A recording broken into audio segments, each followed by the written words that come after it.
Bem, dando início, dando continuidade à nossa aula de hoje, a gente falando nesse momento agora, de litisconsórcio.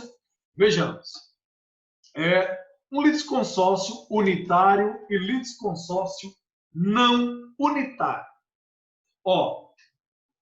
Vamos imaginar que você, por uma questão de saúde, você está precisando aí de um medicamento caro que você não pode custear. E, além de tudo, também você está precisando fazer um tratamento específico que não tem aí no teu município. Só tem, por exemplo, na capital do estado. Só tem na capital do estado e você precisa ingressar, fazer esse tratamento ali na capital do estado, no hospital que só tem, que é um hospital que é mantido pelo estado. Então, veja, você mora no seu município, a saúde, pessoal, o direito à saúde, ele é unificado, um direito só. Você pode questionar tanto do teu município, a tua assistência à saúde, como você pode questionar também do Estado. Você pode também questionar do Estado, numa situação dessa natureza. Então, veja, você pode exigir que o município custeie o teu tratamento, ou você pode exigir também que o Estado custeie o teu tratamento. Mas uma questão interessante nisso é que a saúde, embora o sistema único de saúde, embora seja um sistema único de saúde, os entes federativos possuem as divisões entre si.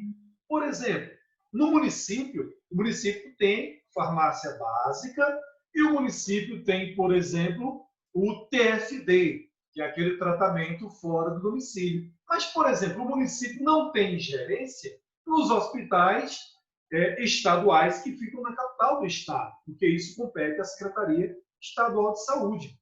Então, veja que, numa situação dessa natureza, embora haja um sistema único de saúde, quando você entrar com a ação contra o município e contra o Estado para solucionar, para eles proverem aí esse teu tratamento de saúde, veja que o juiz, na hora que ele for prolatar a sentença, o juiz ele vai dar uma decisão, ele vai dar uma sentença, certo? Mas o juiz vai obrigar cada ente federativo de acordo com a obrigação que cada um tem.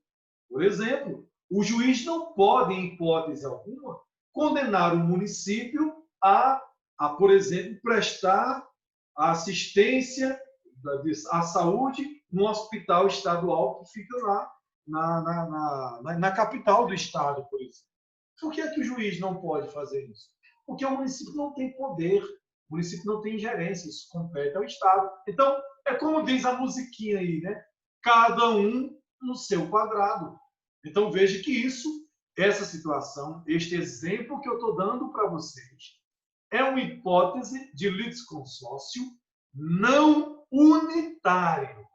Por que ele é não unitário?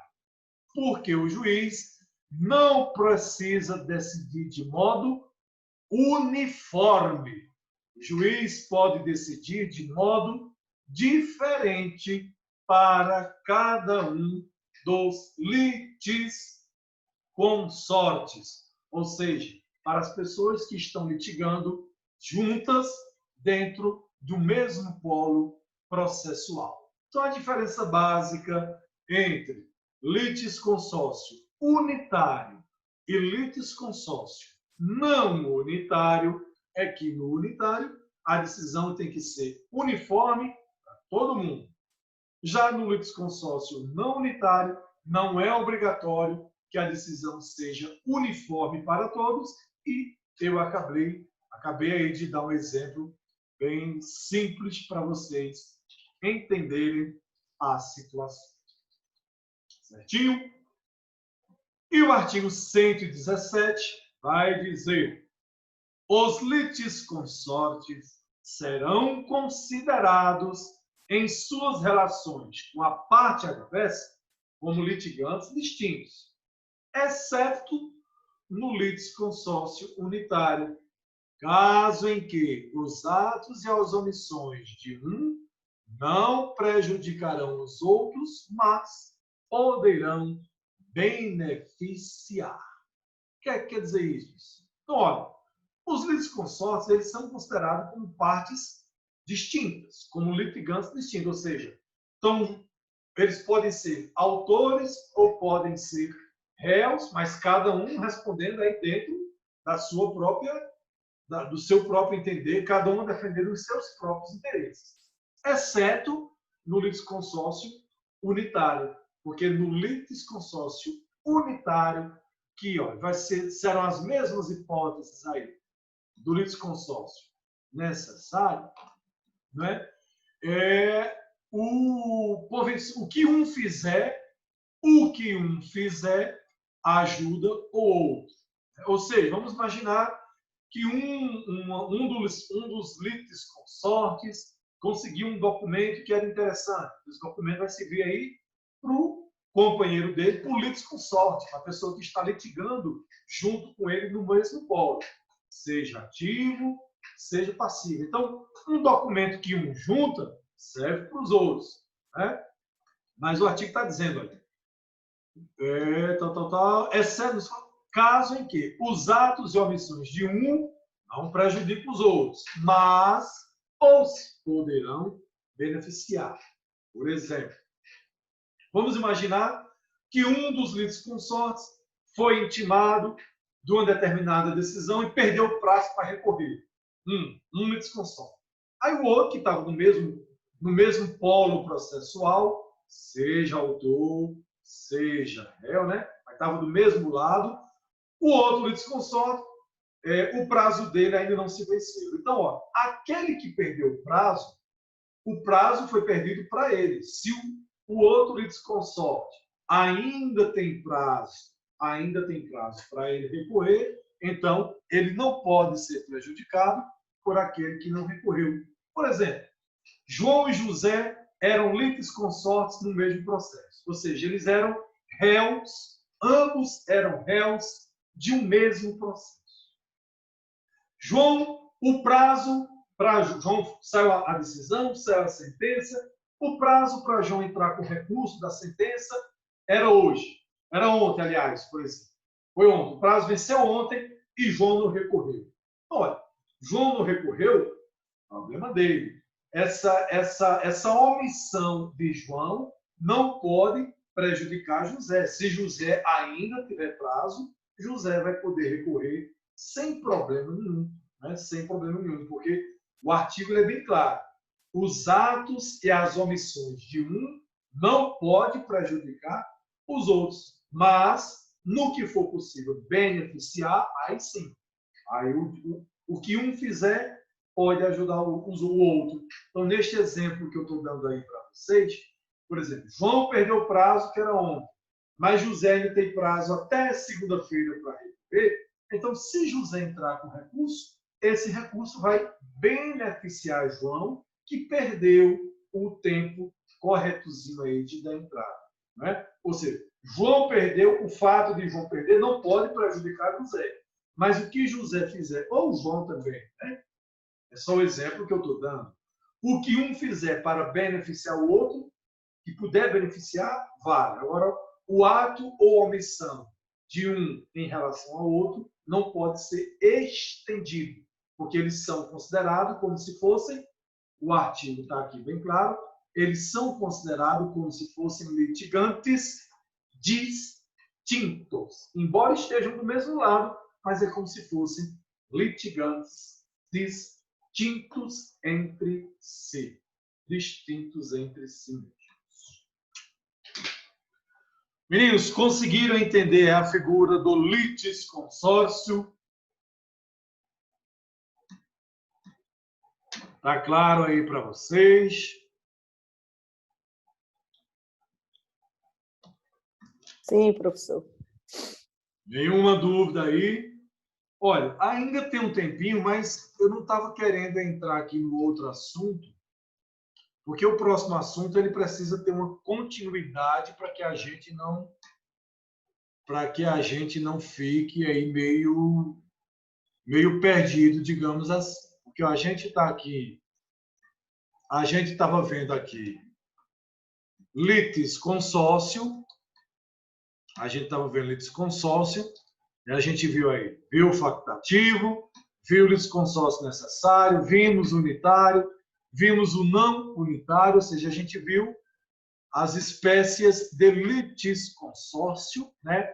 Só repetindo, é quando existem vários sujeitos do mesmo lado, seja como autor, seja como réu. Né? Cuidado para não confundir as bolinhas aí.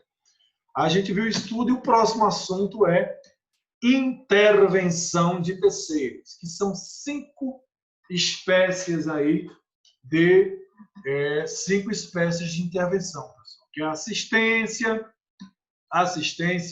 denunciação à lide, desconsideração da personalidade jurídica e o que mais, meu Jesus? Sim, e o amicus curiae também. E eu não estava querendo dar entrada, assim, começar nesse assunto porque ele é necessário que a gente tenha oportunidade. Eu acho que a gente vai parar por aqui, pessoal.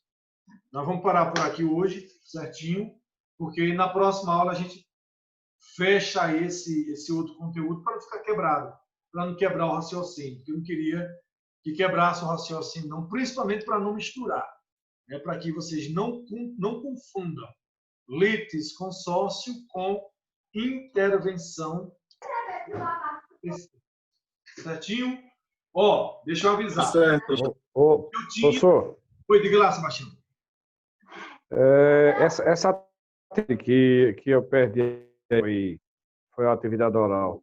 Aí o senhor vai marcar a data para repor essa atividade?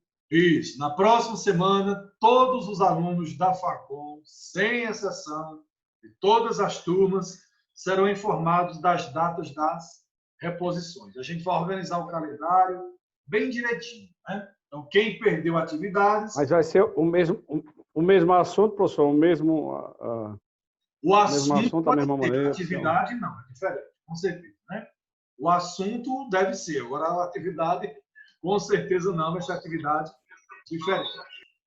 Certo, Sebastião? E na próxima semana, a gente vai estar divulgando em todos os grupos como é que vai ser o calendário final agora. As últimas semanas de aula, né, a semana de prova e as semanas das reposições e a semana da prova final. Certo? Próxima semana, acredito que já segunda-feira, a gente vai estar postando isso aí em todos os grupos. Certinho? Um calendário bem direitinho, para todo mundo já ir aí se organizando, principalmente quem vai precisar repor. Certinho? Então, meninos, olha, como eu estava dizendo, deixa eu encerrar aqui a gravação da aula, né? Só um minutinho para eu encerrar aqui a gravação. Deixa eu parar aqui o compartilhamento, a gente encerra. Vamos encerrar aqui a gravação, né, pessoal, da aula de hoje. Peço que vocês não saiam da aula ainda, para eu poder dar mais alguns avisos e fazer a chamada também. Eu vou fazer a chamada ainda e dar alguns avisos. Mas eu vou encerrar a gravação para que a gente possa conversar mais um pouquinho e encerrar por hoje. Agradeço a presença de todos e tenham todos uma boa noite.